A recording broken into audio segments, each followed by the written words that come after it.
Il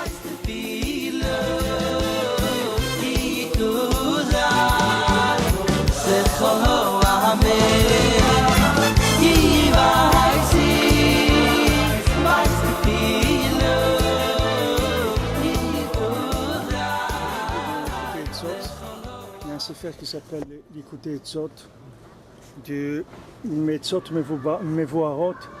Ça a été écrit par le Rav Shimshon Barsky. C'est-à-dire le Likutei Etzot, c'est Rabbi Nathan qui l'a fait, mais Rav Shimshon Barsky, qui est un descendant, c'était un Nechet de Rabbeinu, c'était un petit-fils de Rabbeinu. Il a écrit un pérouche, une explication sur le Likutei Etzot de Rabbi Nathan. Il l'a écrit au début, il l'a écrit en yiddish, et après ça a été traduit en Lashon HaKodesh. Donc ici il parle dans le Chelek de Moadei Hashem Sukkot.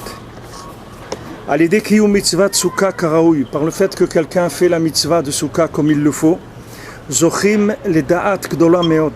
Alors il peut recevoir un très grand da'at. Qu'est-ce que c'est le da'at? La conscience, c'est de savoir qu'il y a Hachem dans le monde, c'est ça le da'at. Le da'at, c'est de prendre conscience qu'il y a Kadosh Baruch Hu dans le monde. Donc il peut arriver à une conscience très grande de la présence d'Hachem, grâce au fait de faire la mitzvah de Sukkah comme il le faut. Chez da'at zu uprinat Ruach HaKodesh Shefa Eloki, que ce da'at-là, il s'appelle Ruach HaKodesh, il s'appelle le souffle divin, il s'appelle Shefa Eloki, du Shefa Eloki, c'est-à-dire de l'abondance divine, c'est-à-dire de la bénédiction divine qui descend dans le monde. C'est-à-dire que maintenant, quand quelqu'un rentre dans la soukha, il rentre dans le Shefa Eloki, c'est-à-dire il rentre dans cette abondance divine, dans ce flux divin qui descend dans le monde grâce à la soukha ou grâce à Eretz Israël aussi. Maintenant, pour arriver à capter ce da'at-là, c'est-à-dire pour arriver à ce da'at,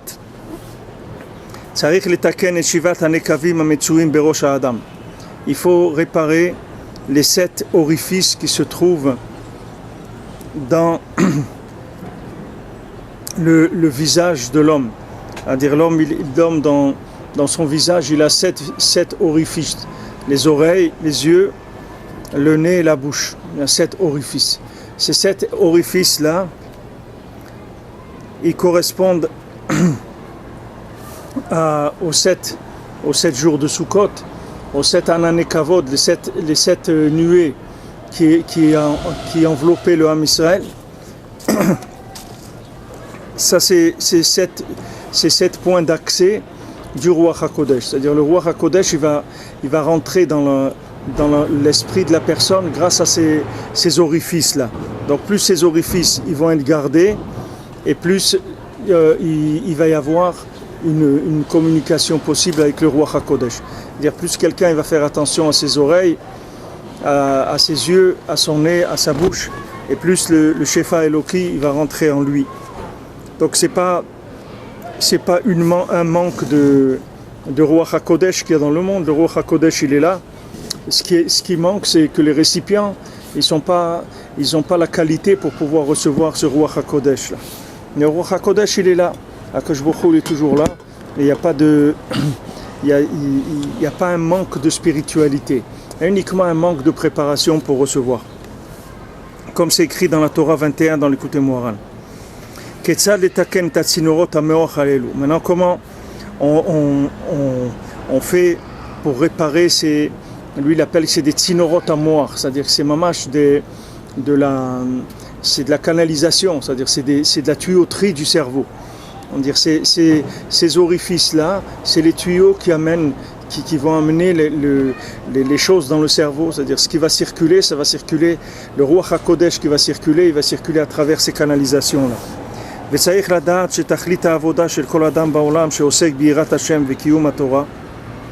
Maintenant, il faut savoir que le but de tout le travail d'un homme qui fait sur terre, c'est-à-dire quand un homme il s'occupe d'avoir de la Yirat Shamayim, et qu'il fait la Torah, c'est-à-dire qu'il essaye de faire les mitzvot, d'avoir la crainte d'Hachem, quel est le but de tout ça? C'est d'arriver au Shefa Eloki, c'est d'arriver à cette abondance-là divine, d'arriver à cette manne divine qui rentre dans l'esprit. Ruach HaKodesh, c'est souffle divin, Veda'at Gadol, une grande conscience, Aniskar Lemala, qui est mentionné plus haut.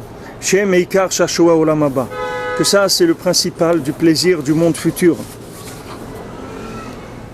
Hainu Ikar Ta'anug Olam Haba Shel Kol Adam, c'est-à-dire quel est le plaisir du monde futur que chacun va avoir. Et Asagat Adat Kamova, c'est écrit dans les Sfarim que qu'est-ce que quelqu'un il va avoir, qu'est-ce que c'est l'Olam Haba, c'est de voir Hachem, ça le Olam Haba. Olam Haba, ça veut dire que quelqu'un, maintenant il a pris la conscience de l'existence d'Hachem. Et selon comment on fait la mitzvah de Souka comme il le faut, quand on nettoie, on arrive à purifier ces canalisations-là qui sont mentionnées, c'est-à-dire les oreilles, les yeux, le nez, la bouche, car Zochim la Sheva Eloki. Selon ça, on va avoir le mérite de recevoir ce flux divin. Les Da'at Akdola, c'est-à-dire une grande conscience d'Hachem, chez Zekamur Rikar Shashua Olam Haba, que ça c'est le principal du monde futur. Maintenant, il y a donc deux conditions, c'est-à-dire pour qu'il y ait la présence du Ruach HaKodesh, il faut être Mekayem Mitzvah Souka comme il le faut, c'est-à-dire habiter dans la Souka, manger dans la Souka, dormir dans la Souka. Il y a des gens qui ne dorment pas dans la Souka, ils ont inventé des choses qu'il ne faut pas dormir dans la Souka, mais c'est pas vrai, au contraire, c'est écrit dans Shulchan Aruch que le Ikar de la Mitzvah de la Souka, c'est de dormir dedans. C'est ça le Ikar de la Mitzvah, c'est plus que tout. Parce que quand quelqu'un il dort dans la Souka, il montre vraiment qu'il en a fait sa maison. Quand on dit à quelqu'un il cherche une maison, pourquoi? C'est pour dormir. Parce que prendre une douche, il peut prendre une douche quelque part. Manger, il peut manger au restaurant. Et tout il peut faire. Mais dormir, il ne peut pas. Il faut une maison pour dormir. Donc maintenant, quand quelqu'un il rentre dans la souka, quelqu'un il dort dans la souka, c'est comme ça qu'il montre Béhémet que c'est sa maison. Nous, maintenant, Hachem, il veut qu'on fasse en sorte que on fait de la souka notre maison. C'est-à-dire, mamash, on laisse notre maison. Comment quelqu'un il va montrer qu'il laisse sa maison? C'est quand il dort pas dans sa maison. Il va dormir ailleurs, il dort pas dans sa maison. C'est comme ça qu'il va montrer qu'il vit dans la souka. Mais si quelqu'un il dort pas dans la souka, il dort chez lui à la maison, ça veut dire qu'il n'est pas mekayem mitzvah de souka comme il faut. Parce que le ikar de la mitzvah de souka, c'est de dormir dedans. C'est vrai que de manger un morceau de pain le premier soir dans la souka, ça c'est mamash men olam haba, c'est-à-dire que maintenant c'est mitzvah tassé midoraita, on doit manger 30 grammes de pain le premier soir de la souka, ça c'est mamash mitzvah tassé minatora de la souka, c'est ça. Mais toute la mitzvah de souka, elle va dépendre maintenant de combien quelqu'un il considère que c'est ça son endroit où il va habiter. Parce que le Maaseh Hachem, il se trouve dans la souka. Seulement, chacun il va là où il va. C'est-à-dire que chacun il choisit. C'est-à-dire que Hachem il est là, les tzadikim ils sont dans la souka, il n'y a pas de problème. Eux ils sont là. Maintenant, ça dépend de la émouna de chacun, de combien quelqu'un il va sortir de chez lui pour aller vivre avec Hachem, vivre avec la Shrina et vivre avec les tzadikim pendant ces jours-là. Alors maintenant, même si quelqu'un il a sa tuyauterie qui n'est pas en très bon état, il a une tuyauterie qui est un petit peu bouchée ou qu'il y a un petit peu des choses qui ont bouché les accès. Mais c'est pas grave, parce que même si sa tuyauterie elle est bouchée, maintenant il y a quelque chose qui va passer, même si c'est une goutte qui passe. Même une goutte, c'est extraordinaire. Alors, mais le principal, c'est que Baruch Hashem, il sait que la Shrina, elle est là. Akash Baruch Hu, il est là. Les tzadikim, ils sont là dans sa souka. Alors lui, au moins, qu'est-ce qu'il fait? Il fait une présence maximale. C'est-à-dire, il dit, voilà, moi, Méhémet, je suis là avec vous. C'est pas comme des gens, ils achètent une maison en Israël. Baruch Hashem, d'acheter une maison en Israël, c'est très bien. Il y a des gens, ils achètent une tombe en Israël. C'est bien aussi une tombe en Israël. Mais c'est mieux de vivre, le mieux c'est de vivre ici. Parce que si quelqu'un il vit en Eretz Israël, ça veut dire que mamash il est rentré dedans complètement. Quelqu'un il a acheté une maison, c'est très bien. il vient de temps en temps pour les fêtes ou autre, parce que bon, prochaine de passer les fêtes en Israël, c'est extraordinaire. Mais si quelqu'un il habite Mamash, alors ça veut dire qu'il a laissé l'endroit où il était, il est rentré Mamash en Israël. La mitzvah de Souka, c'est pareil. Ce qu'on nous demande, c'est de rentrer dedans Mamash. Entrer dedans Mamash, ça veut dire voilà, j'habite plus, ma maison, c'est pas là où j'habite. Moi, j'habite dans la Souka. Moi, je dors dans la Souka et même s'il fait froid, je me couvre bien, etc. Je dors dans la Souka parce que c'est ça le principal du signe qu'on vit dans la Souka. C'est quand on dort dans la Souka. Alors, Bet, il dit à l'idée Kiyum mitzvah Souka karaoui. Zochim l'élève zach venaki. Quand quelqu'un il fait la mitzvah de Souka comme il le faut, alors il a le mérite d'avoir un cœur pur et propre. Et ça va permettre d'exprimer et de parler avec Hachem et de lui dire tout ce qu'on a dans notre cœur.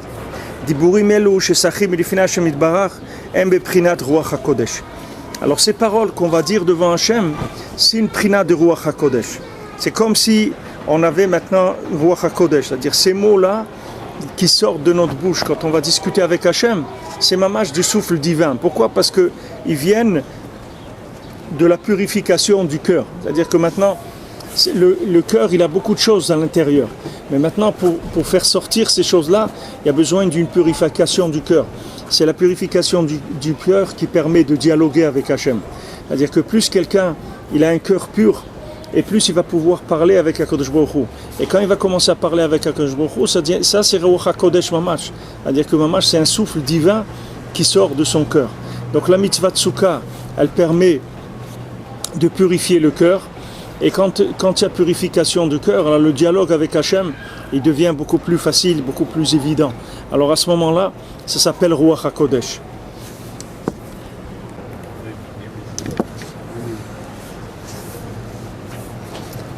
Alors Gimel il dit Kiyum mitzvah Souka karaoui, le fait de faire la mitzvah de Souka comme il le faut, Hisgula le banim, c'est une segula pour avoir des enfants. Validé Kiyum mitzvah Souka karaoui, Nitzol mikol mine merivot ou machloket. Et aussi de faire la mitzvah de Souka comme il le faut, ça sauve de toute dispute et de toute controverse. Mitbatel ha-sheker ou mitchazeket ha-emet, ça annule le mensonge et ça renforce la vérité. Ou mitgaler ha-rabbi amiti shebador, et le vrai rabbi de la génération, il se révèle. Hainu shekol adam roe et ha-emet, ou mavin miu tzadik ha-emet sheyechol achzir anashim bitshuva. C'est-à-dire ça permet à chacun de voir la vérité et de comprendre qui est le tzaddik véritable qui peut faire tchouva à tout le monde. Valiadeh shenitgale tzaddik ador, par le fait que le tzaddik ador il se révèle, afilu umot haolam shavim el Hashem itbarar bedea achat. Même les goïms, ils font tchouva vers Hashem avec une seule façon de voir les choses.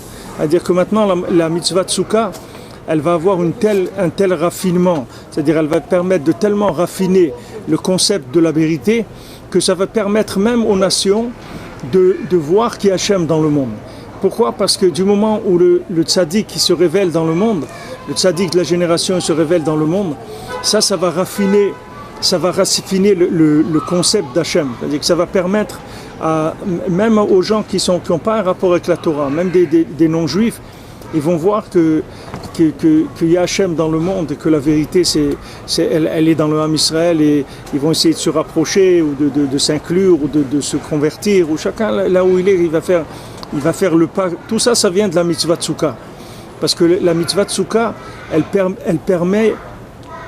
donne une conscience, un surplus de conscience. C'est-à-dire le fait que maintenant on rentre dans la Souka, ça ouvre la conscience, ça donne une conscience plus grande d'Hachem.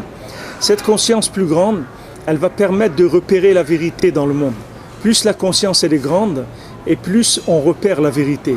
Et plus ça permet d'éviter le mensonge. C'est-à-dire que maintenant, plus quelqu'un... Il y a des gens qui disent « Ouais, mais comment ?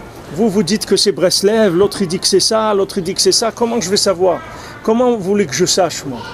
Il dit maintenant, il ne faut pas dire aux gens « c'est ça ou c'est ça ». C'est-à-dire comment il faut lui dire, si tu poses la question, ça veut dire que ta conscience, elle n'est pas assez grande pour pouvoir voir la différence qu'il y a entre ces choses-là. Continue à travailler et tu verras après que ça va être évident pour toi. Tu vas voir les choses, elles vont devenir évidentes. C'est-à-dire, il faut pas essayer de vendre l'article, c'est-à-dire de dire aux gens, voilà, non, c'est ça qui est bien, c'est ça qui est bien. Il n'y a pas besoin de rentrer, comme il dit ici, que ça enlève toutes les controverses et les discussions. Il n'y a pas besoin de discuter.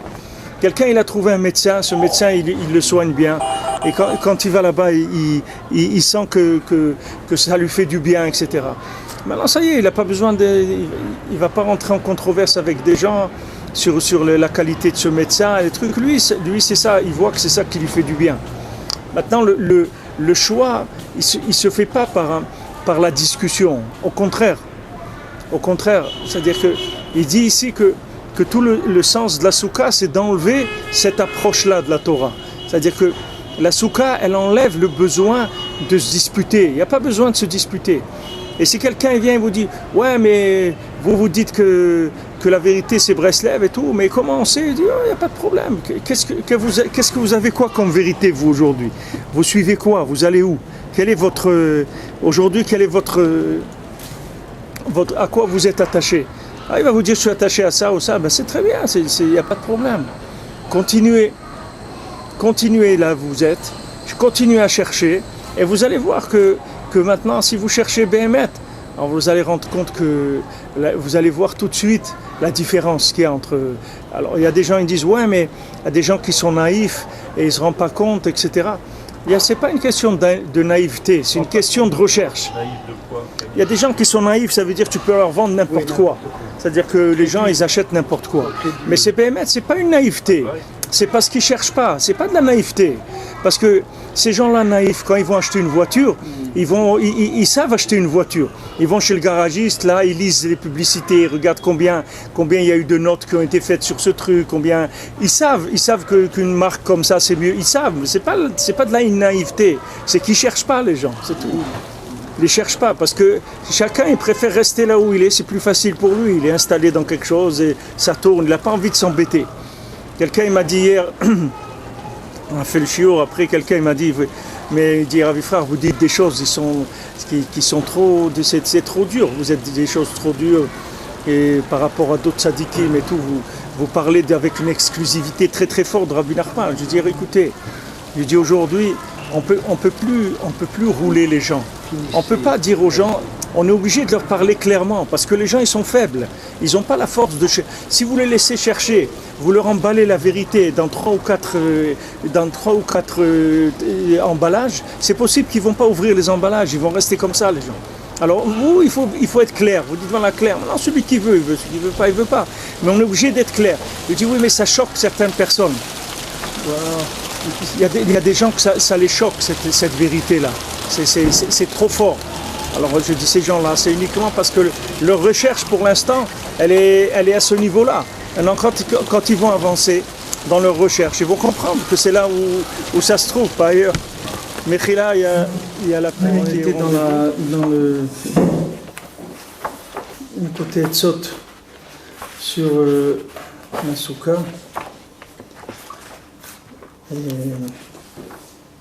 Donc Rav Shimshon Lubarski, il explique ici que grâce à la soukha c'est une ségoula pour avoir des enfants, c'est-à-dire ça donne des enfants, la soukha. Alors, il y a des explications sur ça. Je reviendrai sur ça après parce qu'on était dans le dernier sujet. Et aussi il dit que grâce à la soukha comme il faut, comme on fait la soukha comme il le faut, comme j'ai dit tout à l'heure, l'une des principales choses de la soukha c'est de dormir dans la soukha parce que c'est ça qui montre la résistance de la personne. Une personne, l'adresse qu'elle a, c'est là où elle dort. C'est pas manger, tout ça, on peut s'arranger. Mais dormir dans la soukha, c'est bien sûr si on peut, s'il n'y a pas de la pluie. Mais si on peut dormir dans la soukha, il faut savoir que c'est ça le principal, c'est écrit dans Shulchan Aruch.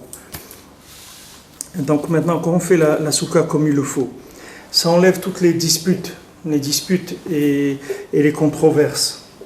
Et ça enlève le mensonge dans le monde, ça renforce la vérité. Et ça révèle le véritable rabbi de la génération. C'est-à-dire que maintenant, chacun il va voir la vérité, il va comprendre qui c'est le tzaddik véritable, qui peut ramener tout le monde à la tchouva. Et par le fait que ce tzaddik-là, il se révèle, ça va faire que même les nations du monde, elles vont pouvoir revenir vers Akadosh Baruch Hu.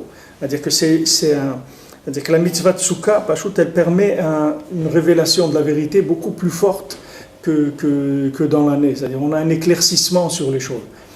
Alors, ça va enlever toute discussion, parce que tant que les gens ils discutent, ça veut dire qu'il y a pas ils voient pas clair. C'est-à-dire c'est pour ça qu'ils discutent.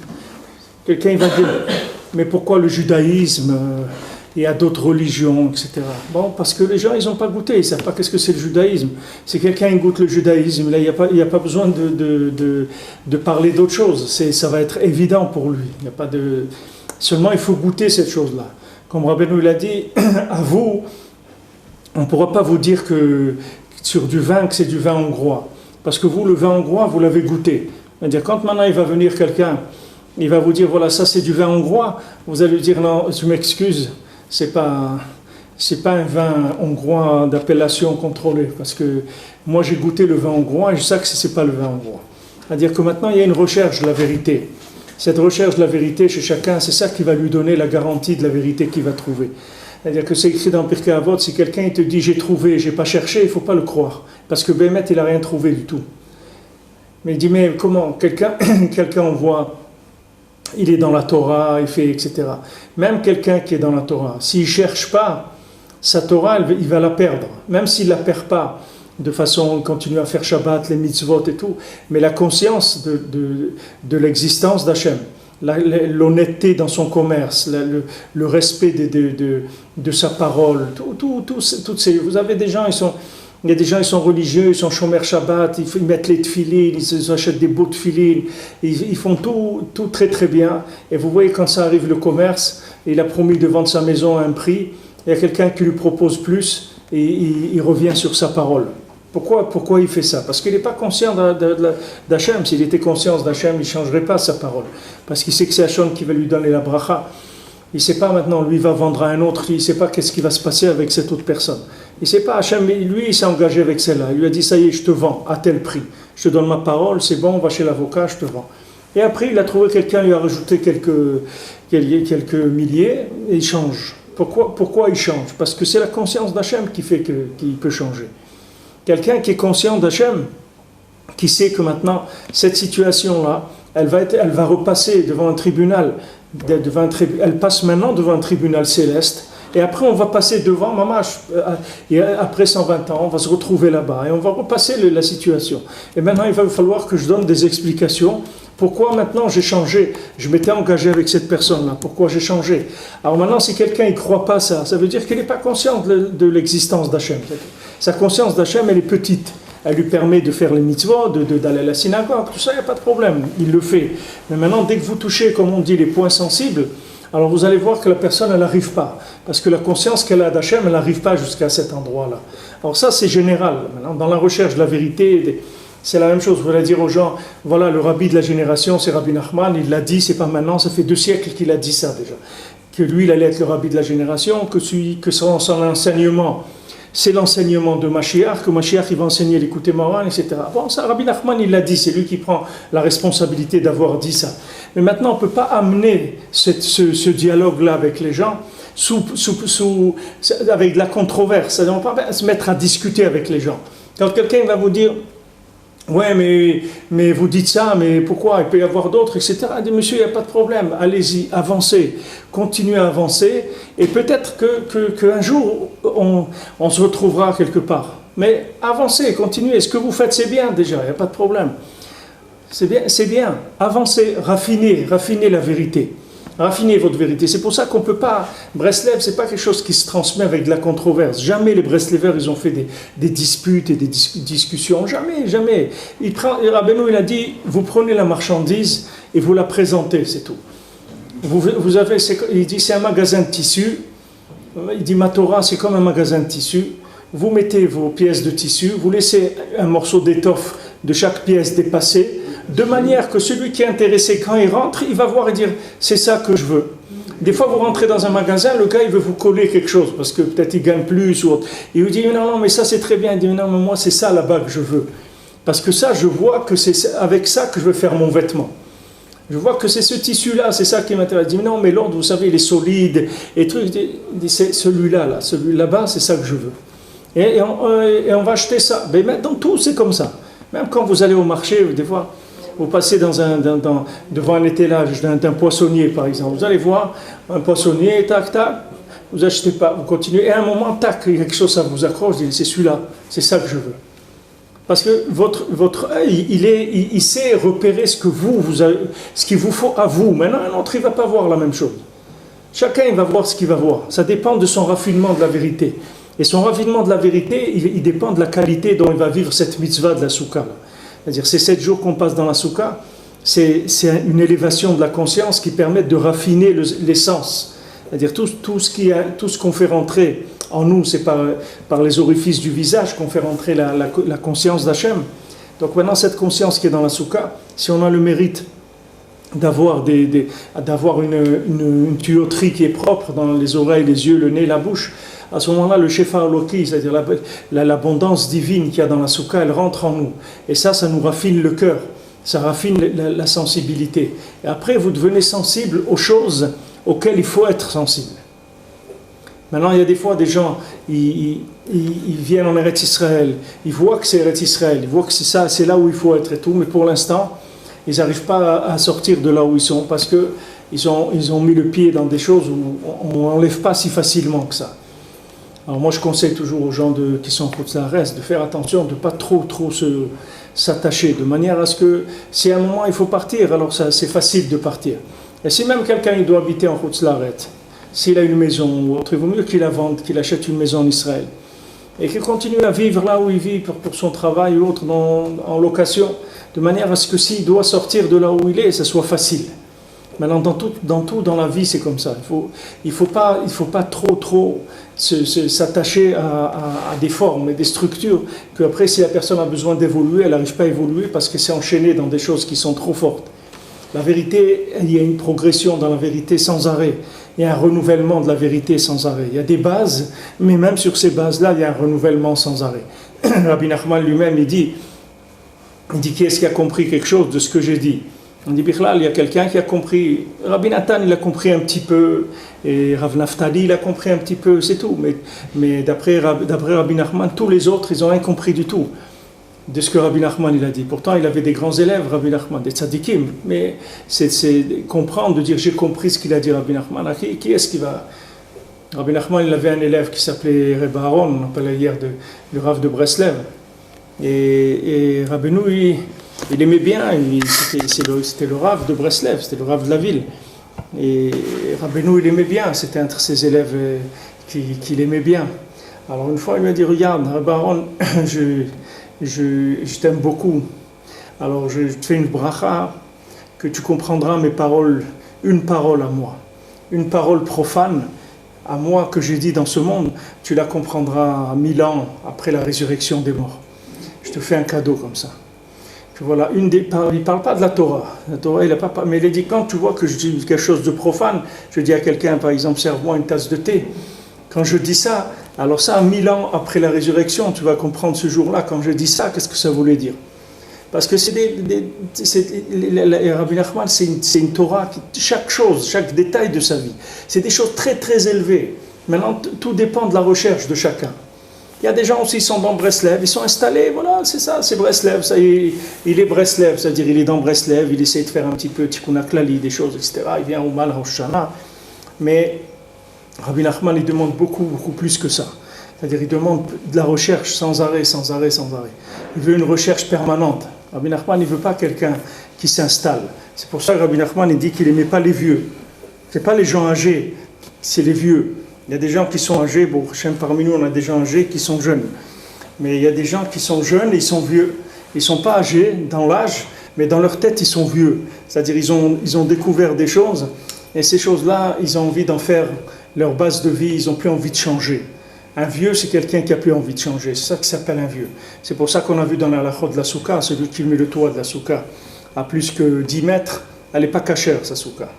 Pourquoi? Alors les Khamim, ils expliquent, parce que quelqu'un qui fait une maison avec un toit de 10 mètres de haut, il ne peut pas nous dire que sa maison, c'est une maison provisoire.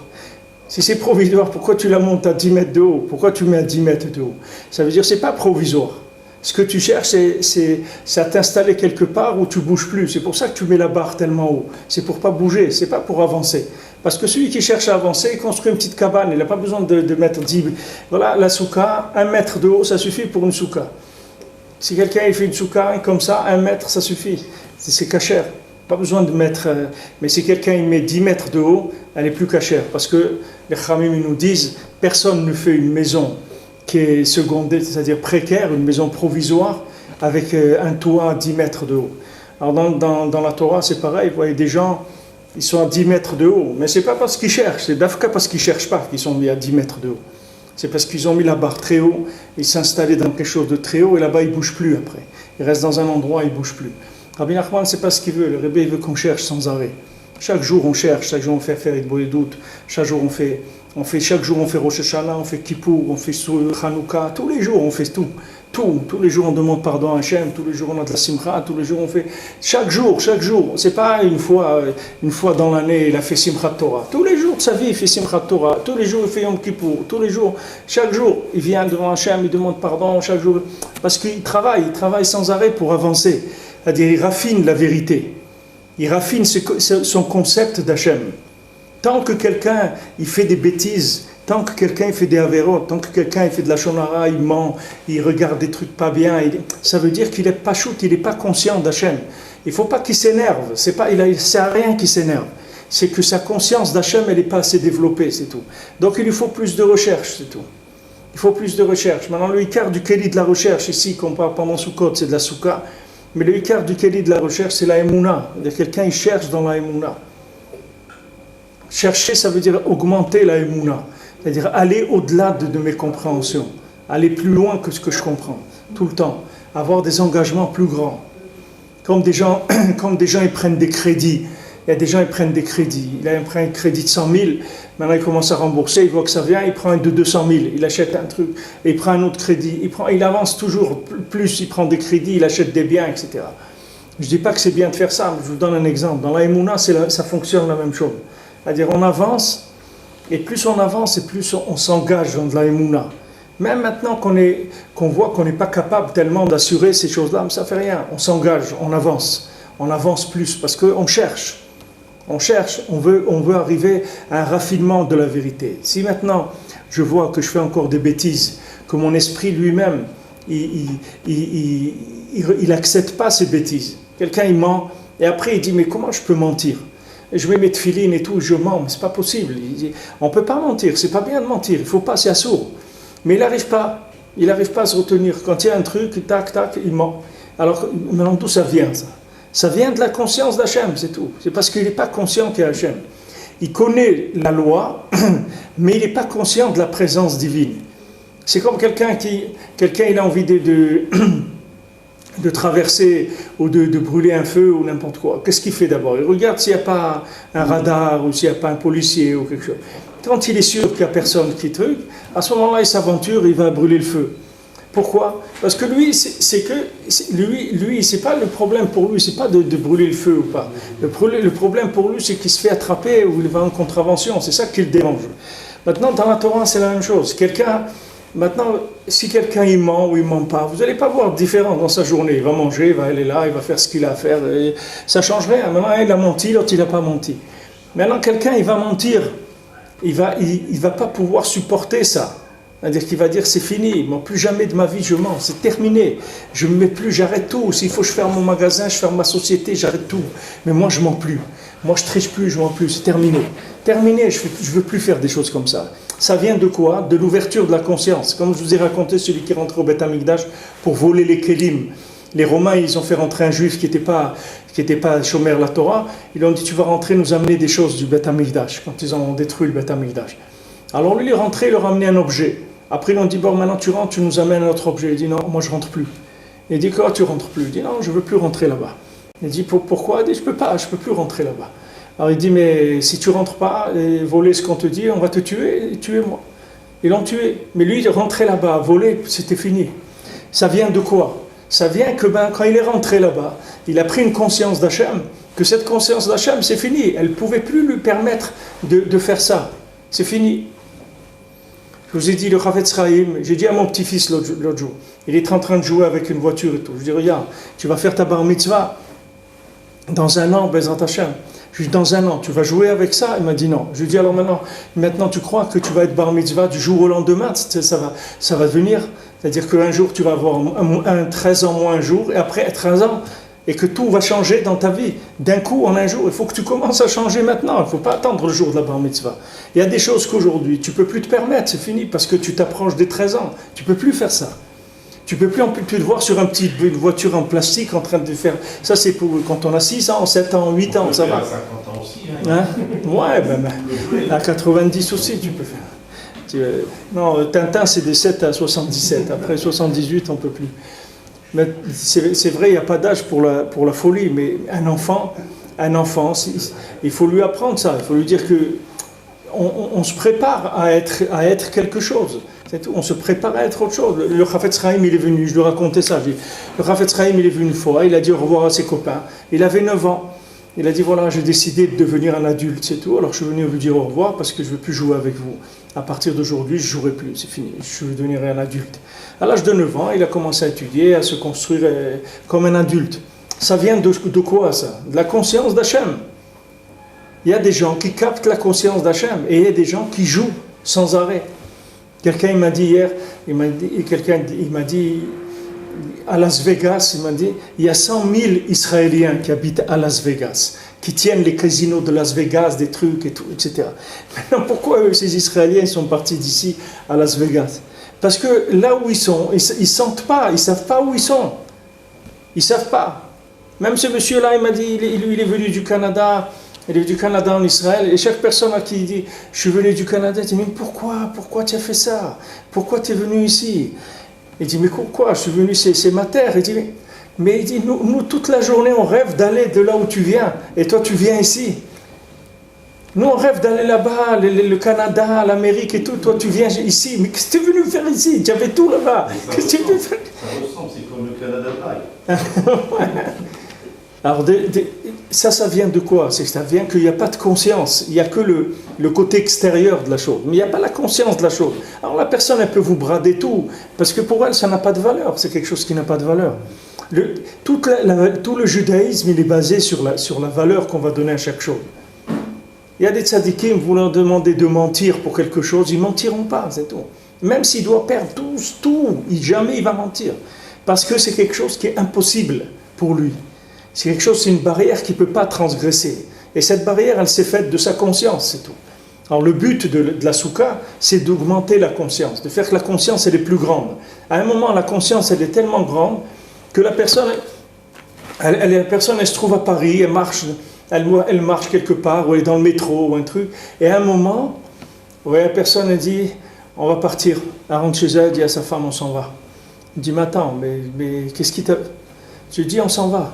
C'est fini. Je ne peux plus rester ici. Fini. Qu'est-ce qu'il y a eu? Il y a une ouverture de la conscience et tout. Des fois, il manque une goutte. La personne, elle est juste à la limite, tu lui manques une goutte. Dès qu'il y a cette goutte-là, personne ne s'en va. Ne peut plus rester là-bas. Le mensonge, c'est pareil. Quelqu'un, il ment, il a l'habitude de travailler, il vend des trucs au téléphone qui n'existent pas. Il dit, voilà, on va vous faire des trucs, des panneaux solaires ça va vous faire économiser, vous allez gagner tant d'euros par mois et trucs et tout. Et c'est pas vrai ce qu'il dit. C'est pas entièrement vrai. Le panneau solaire, il est vrai, les trucs, mais il y a des choses dedans qui sont pas claires. Maintenant, la personne, elle peut faire ça des mois, des années, des trucs, et un matin, elle vient pour lever le téléphone, elle peut pas. Elle peut pas. Pourquoi? Parce que maintenant, chaque fois qu'il a fait les tefilines, il a fait Shabbat, il a rentré une goutte, à un moment, le vase de la conscience de la vérité, il s'est rempli, et maintenant il lève le téléphone pour aller mentir à quelqu'un, il ne peut pas. Il dit, je m'excuse, mais tu es fou, c'est maintenant, l'affaire elle commence à marcher. Il dit, la brioute, que ça marche pour toi, et tout, moi je m'en vais, moi je ne peux pas continuer à faire ça. Il dit, mais qu'est-ce que tu vas faire de ça? Je ne sais pas, mais ça, je ne le fais plus. C'est tout ce que je peux te dire. Qu'est-ce que je vais faire? Je ne sais pas, qu'Hachem il va m'aider, mais ça, je ne le fais plus. Et voit que la personne, elle change. D'où ça vient? Ça vient de sa recherche. La personne, elle fait ses mitzvot, betmimout, avec cœur. Et ça même, ça fait que la conscience, elle augmente.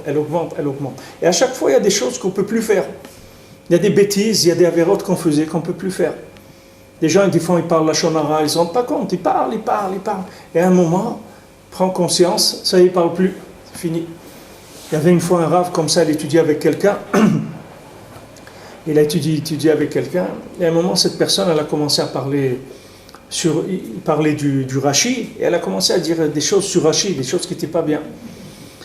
Le rave, il lui a dit, mais tu te rends compte de ce que tu as dit là? Est-ce que tu te rends compte de ce que tu as dit sur Rashi là? Tu t'es rendu compte de ça? Alors il dit que quand il a pris conscience, la personne a pris conscience de ce qu'il avait dit, il est mamache, il a commencé à jeûner, il est devenu mamache maigre, il dit tellement maigre que quand il mangeait, on voyait la nourriture passer dans sa gorge comme ça, il dit maigre, tout ça, de la peine qu'il a eue, il a pris conscience de ce qu'il avait fait. Ça pourquoi il avait un maître qui était capable de lui faire prendre conscience, comme c'est écrit la Gemara, elle dit que quand un Tana ou un Amora il voulait tuer quelqu'un, qu'est-ce qu'il faisait? Il ne le frappait pas, il l'agressait pas, il lui prêtait ses yeux, c'est tout. Ses yeux à lui, c'est-à-dire sa vision, il lui prêtait quelques secondes. C'est-à-dire, Nathan, Rabbeinu, il rapporte, Nathan Boenav, il mettait en lui ses yeux à lui, et l'autre, il devenait un tas d'ossements. C'est-à-dire, il mourait tout de suite. C'est-à-dire, quand il se voyait avec les yeux du tzaddik, il disparaissait tellement de honte. C'est comme ça qu'il faisait quand il voulait éliminer quelqu'un pour une raison ou pour une autre, il savait pourquoi il faisait ça. Est-ce qu'on peut dire que quelqu'un, à l'intérieur de lui, a une recherche de la vérité, elle est dans chacun d'entre nous, une recherche, malgré tout, dans chaque neshama, on peut dire qu'il y a une recherche de vérité, parce que quand quelqu'un, on dit s'il n'est pas rattaché au tzaddik, c'est comme si qu'il singeait, il fait semblant de faire une avoda. Ouais. Pareil que quand il est dans un autre pays qui est Israël, tout ce qu'il fait c'est une singerie, il va imiter, il est dans une pièce de théâtre ici, il est dans la vraie vie. On peut dire que chacun a reçu pour lui une recherche de la vérité, c'est dans chacun d'entre nous ça. Bien sûr, si tu veux, tout principe de vie dans le monde, il cherche à aller vers l'infini. Tu vois les plantes, elles poussent comme ça, elles ne poussent pas comme les arbres, tous. Parce que c'est un instinct. C'est l'instinct, c'est un instinct humain. Il fallait contre cet instinct pour empêcher que ça se fasse. Il faut lutter contre l'instinct. Mais si tu laisses l'instinct naturellement, tu grandis dans la conscience. C'est naturel. Tu vas entendre des choses, tu vas passer des situations. Quelqu'un va t'appeler, il va te téléphoner, il va te dire quelque chose, tac, tout de suite ta conscience elle s'ouvre. Lui, il ne sait pas ce qu'il est en train de te dire, mais toi, tu sais pourquoi il t'a appelé. Pourquoi Hachem, il a fait que cette personne, elle t'appelle, elle te parle de ça maintenant. Parce que Hachem, il te dit, ne crois pas qu'on n'est pas là. On est là, on sait ce qui se passe. C'est-à-dire la conscience s'ouvre sans arrêt, tous les jours. Et toi, tu n'as qu'à suivre ta conscience. Mais de faire semblant, si tu veux, c'est pas quelque chose de négatif. Ce qui est négatif, c'est quand le but, c'est de faire semblant. Mais si faire semblant, c'est éducatif faire semblant. Tu vois, un petit enfant, tu lui mets un petit talit, il fait semblant. Tu lui mets une kippa, il fait semblant. Tu lui fais la bracha, il fait semblant. Tout, il fait semblant, parce qu'il n'est pas chayav de tout ça. Normalement, avant l'âge de 13 ans, il commence à l'âge de 13 ans. Mettre le talit katan, la kippa, les brachot, mais tu peux pas. Tu peux pas, un jour, tu vas lui apprendre le schéma, toi en un jour, à lire et tout, tu peux pas. Donc tu commences depuis qu'il est petit. Mais depuis l'âge de 3 ans jusqu'à l'âge de 13 ans, il fait semblant. Il n'est pas chayav du tout. Si un jour il ne met pas le tzitzit ou il le met, ça ne change rien. Tout ce qu'il fait, ça ne change rien, il fait semblant. Mais seulement il s'éduque, c'est tout. Il attend de grandir. Si maintenant tu fais semblant, parce que tu sais que malheureusement, qu'est-ce que tu veux faire? Tu ne peux pas faire autrement. Pour l'instant, tu ne peux pas vivre les choses vraiment, pleinement. Alors tu fais semblant, c'est tout. Mais ton but, ce n'est pas de rester faire semblant. Ton but, c'est de grandir, ce n'est pas de faire semblant. Mais si tu t'installes dans le semblant et que ça devient un but, alors là, c'est là où ça ne vaut rien. Mais de faire semblant, c'est un moyen extraordinaire pour grandir. C'est comme si tu tends ta main quelque part, et tu accroches du bout des doigts, et après tu vas élever tout ton corps, tu vas le faire monter là-bas. C'est une façon de s'élever, c'est une façon de chercher, de faire semblant. Quelqu'un il rentre dans une synagogue, il voit les gens ils font comme ça, un truc, lui aussi il fait comme ça, lui ne sait pas pourquoi on fait comme ça. Mais il fait comme ça, il voit les gens ils mettent une kippa, ils ont le sidour, il prend un sidour. C'est comme un enfant. Un enfant il copie son père, il se met avec un livre contre le mur, il commence à faire comme ça. Il ne sait pas lire. Mais c'est sa façon de grandir, c'est comme ça qu'on grandit. Mais tout individu non seulement il a une recherche, mais elle est alimentée. Ce n'est pas une recherche qu'on attend qu'il fasse quelque chose. Au niveau qu'il a de conscience, on lui alimente, on lui donne les éléments du niveau supérieur. Sans arrêt, c'est comme ça. Pour tout le monde. N'importe qui dans le monde. N'importe qui dans le monde.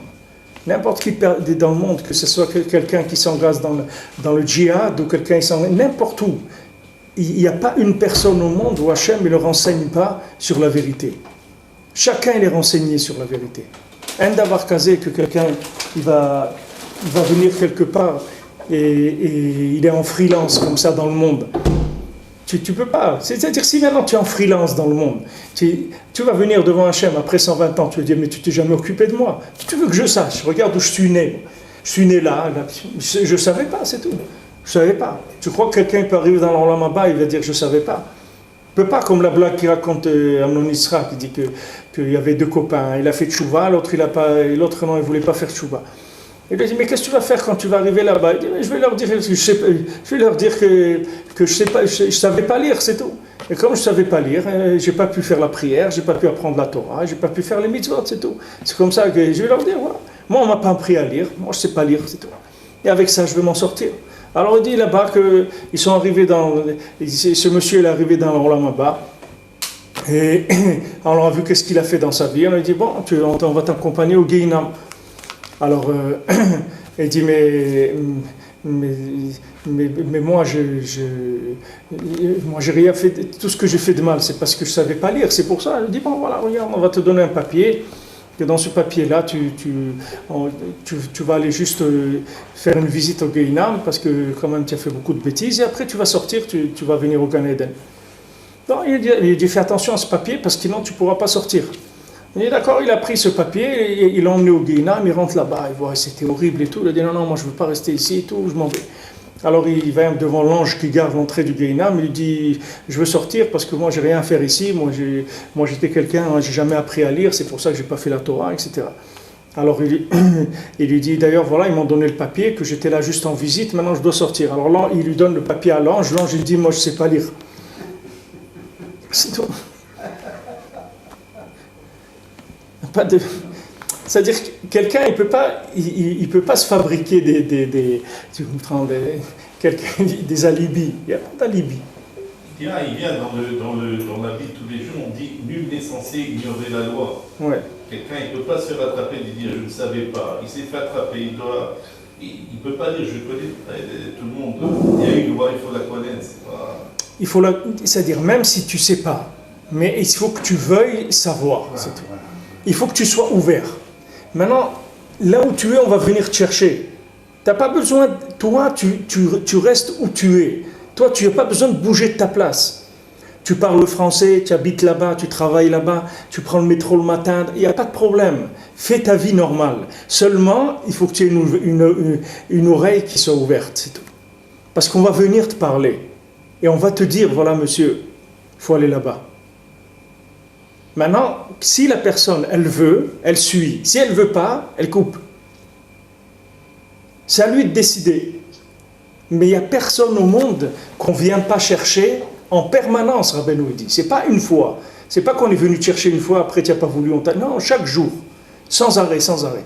Et si la personne, elle refuse, le message devient moins clair, mais il revient sous une autre forme, sous une autre forme, sous une autre forme. Sans arrêt jusqu'au jour de sa mort. Même quand il est au moment de mourir, là-bas aussi on vient. Sans arrêt, parce que sinon tu vas venir, tu vas leur dire mais vous n'êtes jamais venu me chercher. Moi je ne savais pas que ça existait. Non, tu vas voir que tu savais que ça existait. Il reçoit des signes toute sa vie. Sans arrêt, des appels clairs, dans un langage qu'il est le seul à comprendre. C'est que lui qui a attrapé le message. Tu te trouves dans des endroits, quelqu'un il dit quelque chose, tu regardes tout le monde, les gens c'est rien pour eux. Mais toi, tu as entendu quelque chose, et toi tu sais que tu dois faire cette chose. Tu peux pas développer cette conscience? Développer la conscience, c'est la recherche. C'est-à-dire, plus maintenant tu montres que tu cherches, plus on t'envoie des messages clairs. Il n'y a pas de problème. Mais même quelqu'un qui ne cherche pas, on lui envoie des messages. Il ne pourra jamais dire « on m'a rien dit, je ne savais pas ». Il n'y a personne qui ne sait pas. Tout le monde sait. Tout le monde sait qu'est-ce que c'est le Ham Israël, tout le monde sait ce que c'est la Torah, tout le monde sait. C'est quoi cette notion Tinokot chez Bet Rabban, on dit? Non, Tinok Shenishba, tu dis. Tinok Shenishba. Tinok Shenishba, ça veut dire maintenant quelqu'un qui était. Mais ça, c'est pas. Tinok Shenishba, c'est par rapport à quoi? Par exemple, quelqu'un dit c'est comme si c'était un enfant qui a été abandonné dans une île déserte, donc il n'a pas été informé, on considère qu'il n'est pas tout. Il y a une notion comme ça. Ça veut dire que maintenant, la personne, on ne peut pas lui appliquer, si tu veux, on ne peut pas appliquer la loi de quelqu'un qui sait. Il est méchogué.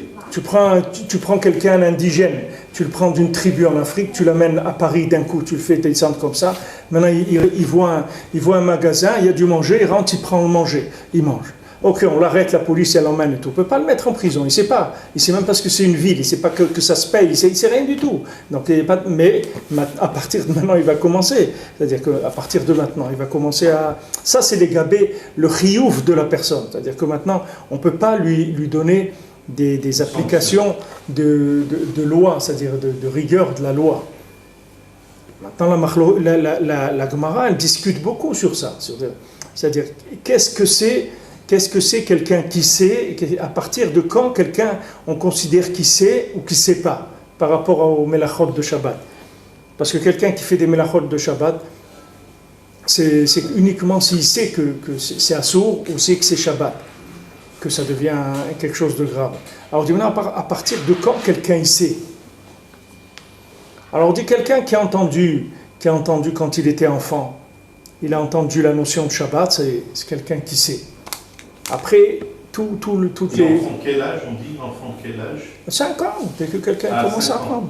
Dès que quelqu'un il apprend chez le Rav, ça y est, il sait.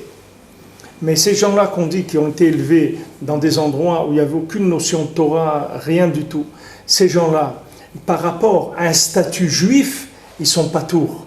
Mais par rapport à un statut goy, ils ne sont pas tours. Ils ne sont pas quittés. N'importe quel goy de la terre, il va donner des comptes. C'est écrit dans la Gemara, il dit, même quand un goy il a fait honte à son cheval, il va payer pour ça. Pourquoi il a fait honte à son cheval? Pourquoi il a méprisé son cheval? Pourquoi il a fait ça? Quelle était la raison pour laquelle il a fait ça? Il n'y a pas de choses qui sont n'importe quoi. Le monde, il est géré. Il y a tout un... Et maintenant, dans la gestion de ce monde, pour permettre de mettre des coefficients, il faut que tu fasses prendre conscience aux gens de là où ils se trouvent. Alors, n'importe où il est son point de départ, on lui propose toujours une possibilité d'avancement. Il y a des gens qui travaillent dans une entreprise, on leur propose un avancement, ils ne veulent pas. Il y a des gens qui travaillent, ils sont guichetiers à la banque, par exemple, mais ils ne veulent pas sortir de là. Ça leur plaît, ils aiment des petits trucs simples comme ça, ils passent les chèques, les écritures, tac, tac, tac, ils voient des gens, bonjour, ça va, tac, tac, c'est tout, il ne veut aucune responsabilité. Lui, il rentre les chèques, les espèces, des trucs, il tire, signé, tac, il classe, il fait sa caisse le soir, il rentre chez lui, il ne veut pas aller plus loin que ça. C'est tout, il ne veut pas. Il ne veut pas d'avancement dans la vie. Il y a des gens qui ne veulent pas d'avancement. C'est une façon d'être. Il ne veut pas avancer. Il veut être un fonctionnaire, il veut fonctionner. Qu'on le met dans un endroit, on lui dit quel est son fonctionnement. Et il ne va jamais bouger de là toute sa vie, c'est tout. Mais ça, c'est une attitude qui se paye. C'est-à-dire que ne crois pas que d'être fonctionnaire, ça va t'acquitter de quoi que ce soit. Parce que ça n'existe pas des fonctionnaires dans le monde. Le monde, il n'y a pas de fonctionnaires. Le monde, il est renouvelé. Chaque jour, c'est le Maaseh Bereshit qui est renouvelé. Ce n'est pas un monde de fonctionnariat que tu as. Ce monde comme il est, ce n'est pas tous les jours qui revient le même. Ce n'est pas un copier-coller chaque jour du même monde. Pas du tout. C'est un autre monde, il est recréé chaque jour. Il n'y a pas de fonctionnariat dans ce monde. Ah, maintenant, quelqu'un il veut choisir le fonctionnariat parce qu'il veut choisir la tranquillité. Ah ben, tu vas voir qu'on va s'occuper de lui, d'abord gentiment, et après des choses plus dures. Il y a des choses plus dures qui viennent pour que la personne elle se réveille, c'est tout. Qu'elle sorte du sommeil. Il y a des gens qui veulent dormir, ils veulent rentrer dans un coma toute leur vie. Rentre-moi dans un truc, voilà, moi je travaille, 60 ans j'ai ma retraite, on attaque, on fait ça, tac, tac, tac, tac, voilà, et c'est tout. Sa vie, elle est comme... Mais ça, c'est lui qui a décidé que ça va être comme ça. Mais Hachem, c'est pas ça qu'il a décidé. Chacun, il va le faire monter, descendre, il va lui faire vivre des choses qui vont l'obliger à sortir de ce sommeil-là. Quelque chose, on va l'obliger à sortir. Et ça, c'est valable pour tout le monde, tout individu sur terre. Il n'y a personne qui pourra dire je ne savais pas qu'Hachem il existe. Personne ne pourra dire ça. Parce que chacun, il aura des milliers de preuves de l'appel d'Hachem et qu'il l'a refusé. Quelqu'un, il le verra clair. Maintenant, quand tu es dans la Torah, tu vois ça tous les jours. Tous les jours. Tous les jours, tu vois ça. Je te donne un exemple. La veille du Chag, je voulais aller acheter quelque chose au Machane Yehuda. D'accord? Quelque chose de bon pour Yom Tov. Maintenant, il y a quelque chose qui ressemble, qui se vend ici à Mea Shearim, mais c'est pas aussi bon que ça. Maintenant, moi je sors de chez David Ameler, je sais pas,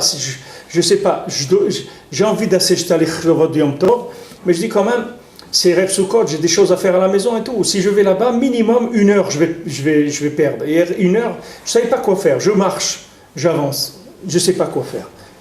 C'est ou ça ou ça. Il n'y a pas de où je dois y aller ou je ne dois pas y aller. Si je dois y aller, il faut que j'y aille. Si je ne dois pas y aller, il faut pas que j'y aille. Je ne sais pas quoi faire. Ok, quelqu'un il m'appelle. Il m'appelle, je parle avec lui et je dis... Oui, justement, je suis en train d'aller, je vais aller au Machane Yehuda là-bas pour acheter cette chose-là pour Yom Tov. Alors il dit, mais c'est ce que j'ai goûté chez vous l'autre fois. Je lui dis non, ça c'est celle qui vend dans Mea Shearim. Il me dit, mais elle était très bonne aussi, je croyais que c'était l'autre, moi. Voilà, ça y est, j'ai eu ma réponse. J'ai pas été, tu me comprends? Parce que lui, en me parlant, il m'a dit, qu'est-ce que tu vas là-bas? Ce que tu as ici, ça a le même goût que ce qu'il y a là-bas. Ça y est, j'ai eu ma réponse, n'y va pas. Mais si tu veux, pour entendre ça, il faut être en question pour que tu entendes une réponse. Maintenant, celui qui te parle, lui, c'est pas du tout qu'il est en train de donner des réponses. Lui, il te parle normalement. Maintenant, Hachem, il parle dans sa bouche. Mais toi, il faut que tu te mettes en position de quelqu'un qui se questionne. C'est comme ça que tu vas entendre que c'est des réponses. Et les réponses, elles sont claires. Il n'y a pas de doute. Parce que tu vois que c'est clair, on te dit, tu ne vas pas là-bas, tu vas là. C'est tout. Une fois, on est arrivé comme ça à Ouman pour aller à Ouman. Et on devait prendre la décision, avant d'arriver, si on allait faire les Kivrit Tzadikim ou on allait directement à Ouman. Et on était très perturbés parce qu'il y avait des gens qui voulaient, des gens qui ne voulaient pas. Alors qu'est-ce qu'on fait? Les Kivrit Tzadikim, Berdichev, Nemirov, Breslev, ça prend beaucoup de temps. C'est un zman. Et un Breslev ancien, il nous a dit, mais pourquoi vous vous inquiétez? De toute façon, ils vont tous chez Rabbeinu avant Rosh Hashanah. Quand vous allez chez Rabbeinu, ils sont tous chez lui. Vous allez les chercher là-bas, mais ils vont être à Ouman. Alors allez chez Rabbeinu, vous verrez, il y aura une machette, il y aura Rabbi Levitzak de Berdichev, tout le monde sera là-bas. Vous n'allez pas vous inquiéter. Après, si vous voulez faire après Rosh Hashanah, faites-le. Mais avant, ils sont tous chez Rabbeinu, ils y vont tous. Alors les gens, ça les a tous calmés. Ils ont dit, allez, on va à Ouman. Très souvent, avant d'arriver chez le tzaddik, on a des tas de questions. Mais ça, c'est tous les jours de la vie que c'est comme ça. Bémet. Chaque fois que tu as une ouverture de conscience, tu ne sais pas ce qu'il faut faire. Maintenant, ma conscience, elle me dit de faire ça. Je dois le faire, je ne dois pas le faire. Est-ce que maintenant, peut-être c'est un truc comme ça, de dingo qui me passe par la tête? Je ne sais pas ce que je dois faire. Je ne sais pas, je suis honnête. Je te dis, Hachem, je ne sais pas ce que je dois faire. Est-ce que je dois aller là-bas? Je ne dois pas aller. Quelqu'un m'a invité, il me dit, viens là. Maintenant, je dois aller chez lui ou je ne dois pas aller chez lui? Je ne sais pas. Je peux aller chez lui, que c'est un guet-apens, je vais me trouver dans une catastrophe. Si je ne vais pas, il y avait quelqu'un là-bas, il attendait quelque chose. Un message, je devais lui remettre, je ne lui ai pas remis le message. Le bonhomme, il est parti complètement de ce qu'il devait faire. Il attendait un message. Je ne suis pas venu lui dire... Il n'y a pas de gratuité dans la vie. C'est-à-dire que maintenant, tu cherches et tu attends des informations. C'est tout. Et maintenant, si tu n'as pas d'informations, ce n'est pas pour ça que tu ne vas pas faire. Tu vas faire. Mais tu vas avertir, comme on dit, le quartier général. Tu avertis le quartier général que tu agis sans information. On fait une prière dans ces cas-là. On prie, bien sûr, on prie. Quand tu veux faire. Mets-moi dans le bon chemin, parce que moi je ne sais pas quoi faire. Je ne sais pas quoi faire. Maintenant tu as fait ça, tu attends que le quartier général il te rappelle pour te donner l'information. Il ne te rappelle pas. Il arrive le moment où il faut faire, il faut agir. Et maintenant tu n'as pas reçu la réponse du quartier général. Tu rappelles, tu dis écoutez, tu renvoies un message. Tu dis écoutez, je vous ai demandé, vu que vous n'avez pas envoyé de réponse, moi je choisis ça, mais je ne sais pas, je vous avertis tout de suite, je ne sais pas c'est ça qu'il faut faire. Vous prenez la responsabilité, moi je vous envoie un message. Voilà, l'accusé de réception, le message il est parti, vous avez reçu ma demande. Il n'y a pas eu de réponse, ok, je fais ce que j'ai à faire. Hein? Ouais. Ouais, on ne sait pas. On ne sait pas. Même pile ou face, tu ne sais pas. Ça ne change rien. Tu fais pile ou face et que tu vas d'après ta tête, c'est la même chose. Tu ne sais pas. Pile ou face, c'est pas une déconnexion à Hachem. Il faut chercher, il faut que tu cherches et que tu t'attendes à une réponse claire. Que mamash, quelqu'un il t'appelle, ou tu vois quelqu'un dans la rue, ou tu entends un bruit, ou tu vois quelque chose, ou que le message est clair. Tu dis vas-y, n'y va pas, fais comme ci, fais comme ça. Message est clair. C'est ça qu'on veut. On veut être dirigé. On veut pas faire parce que pile ou face, c'est comme ça. Aucun ou rien. Tu n'as pas besoin de faire pile ou face. Tu vas d'après ce que tu penses qu'il faut faire. En demandant, en t'excusant si tu t'es trompé. Tu ne peux pas faire mieux. Tu as demandé et tu n'as pas eu de réponse. Ou il y a eu peut-être la réponse, elle est arrivée, tu ne l'as pas compris, tu n'as pas entendu, tu sais pas. En tout cas, toi, tu te trouverais toujours dans le problème. Donc, tu avances, c'est tout. Et des fois, tu vas avancer un petit peu, tu vas voir quand tu as mis déjà un pied dedans, des fois, tu as la réponse, tu ressors, c'est tout. C'est des techniques. Après, c'est de la technique. Mais chacun a ça. C'est pas difficile. C'est juste une question d'engagement, c'est tout, dans la Emouna, avec la conscience. Chaque jour, on nous ouvre la conscience pour qu'on cherche plus. Et quand des gens ils disent « Ouais, mais vous, les Breslev, vous dites c'est les Breslev, mais il n'y a pas que Breslev dans le monde. » Ok, pas de problème. Continue ta vie. Avance. J'ai pas de problème. Je ne vais pas te vendre Breslev. Je ne vais pas t'obliger Breslev. On ne peut pas obliger quelqu'un. On dit et les gens ils disent Israël, mais pourquoi Israël, etc. Regardez là-bas, voilà, un jeune il a été tué, un truc... c'est pas une vie, etc. Maintenant, lui, où il vit, lui, et que là-bas, il ne peut pas sortir de chez lui après 8 heures du soir, c'est les couvre-feu, et ça, il n'a pas de problème. Mais maintenant, il voit en Israël, il y a eu ça, et ça. Ok, qu'est-ce qu'on va faire? On ne peut pas... Arrête Israël, elle est là, la Torah, elle est là. Chacun, il fait son choix, c'est tout. Chacun, il est libre de faire son choix. Maintenant, il y a des gens qui veulent, et que la conscience, elle leur a dit ce qu'il fallait faire. Ils savent, mais ils ne peuvent pas. Alors là, il faut prier pour demander de sortir du problème. Parce que la direction, elle est claire, dans ma tête, c'est clair, la famille, elle est d'accord, tout le monde est d'accord, on y va, etc. Et on n'arrive pas pour l'instant, les conditions, etc. On ne peut pas. Alors il faut prier, demander déjà, on sait, déjà de savoir ce qu'il faut faire, c'est énorme dans la vie. C'est énorme. La moitié du problème, il est résolu déjà. Quand quelqu'un, déjà, il sait que c'est là et c'est pas là. Alors déjà, il fait attention, il ne va pas s'investir dans des choses qui ne sont pas la vérité. Donc là où il peut aller, il va. Voilà, il y a un moment un peu de vacances, on a un peu d'argent de côté, on prend des billets, on va passer un peu, une semaine, 2 semaines, 3 semaines, on revient. Et quand on est là-bas, on dit Hachem, je veux rester, laisse-moi ici, je veux être Israël. On avance comme ça, c'est tout. Mais de savoir ce qu'il faut faire, c'est énorme. D'arriver à le faire, c'est une autre étape. C'est pour ça qu'on dit que pour les enfants, il faut prier, parce que comme les enfants, ils ne savent pas ce qu'il faut faire, alors on doit prier pour eux. Bien sûr. Comme eux, ils n'ont pas la capacité des fois de savoir, c'est trop difficile pour eux de savoir. Alors on prie pour qu'eux, ils savent. Il faut prier pour eux, il faut être un exemple aussi pour eux. Il y a des choses que tu ne peux pas te permettre parce que tu as des enfants. Même si entre toi et Hachem ça passe, il n'y a pas de problème, mais le fait que tu as des enfants, tu ne peux pas te permettre. Parce que l'enfant, il ne va pas interpréter de la même façon que toi. L'enfant, il est en train de chercher des directions. Et il y a des fois des éléments dans la vie, des choses que tu fais, que pour un enfant, c'est une direction, ce n'est pas une action. Tu comprends ce que je veux dire? C'est-à-dire qu'il y a des choses dans la vie que pour toi, pour un adulte, c'est une action. Cette action-là, elle ne définit pas sa position véritable. Il a fait ça, ok. Il a mangé comme ça, il a fait la bracha comme ça, il a fait une action. C'est pas cette action, tu ne vas pas le définir à lui d'après cette action. Mais un enfant qui est en recherche, qui sait pas où il va, pour lui cette action, ça définit un chemin. C'est pour ça qu'on doit être un exemple pour nos enfants. C'est la meilleure éducation qu'il y a à faire, d'être un exemple, c'est tout. Tu considères que t'es suivi, c'est-à-dire on te suit. On dit un rave, par exemple, tout ce qu'il fait, ça le digne d'enseigner la halakha, tout ce qu'il fait, même s'il parle jamais. Il met sa veste, il met ses trucs, il balaye, n'importe quoi qu'il fait, c'est comme s'il enseignait la halakha. Il dit, voilà, il faut faire ça, il faut faire ça, il faut faire ça. Parce que là, il a un poste d'enseignant. Donc un père dans sa maison, c'est la même chose. Tout ce qu'il fait, il est suivi, il est scanné. C'est-à-dire il a des enfants qui l'observent. Il dit, ah, c'est comme ça. C'est comme ça. Tu dors dans ta souka, mais tes enfants, ils savent que ça n'existe pas qu'on ne dort pas dans la souka. C'est tout, c'est comme ça.